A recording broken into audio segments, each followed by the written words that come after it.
The Greenbay School Board met tonight to discuss the preliminary budget for the 2023-24 school year. The board also continued its discussion on task force recommendations to close 12 district buildings as the district faces a $20 million budget deficit for the 24-25 school year. Last Monday's meeting lasted nearly 4 hours discussing these recommendations. The Green Bay School Board passed 3 motions at that time, essentially allowing discussions to continue on a recommendation to close 11 schools and the district office building.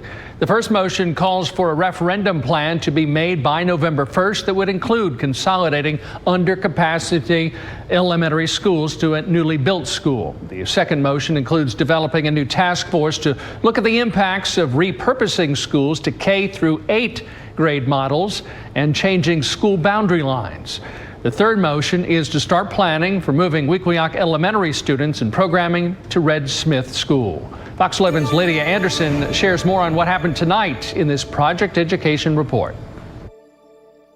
The board met Monday night to continue its discussion on the future of the district. We are scared, and we are begging for transparency and honesty. In a presentation regarding the budget for the 2023-24 school year, it was noted that the challenges the district faces are uncertainty of funds, operational cost increase, declining enrollment, and staffing costs. The past 2 years of inflation has negatively impacted the school district. The district's budget assumptions for the next school year are a 4% base wage increase, $350 per pupil increase of the next 2 years, flat staffing levels, a $2 million decrease in health insurance costs, and a slight decrease in membership. Until the budget is actually passed, we can only speculate on what funding the district will have for the next 2 years. The overview of the structural deficit projection for the 2024 to 2025 school year is anywhere from $6 to $21 million. The projected deficit is expected to continue into future years. The district has $37 million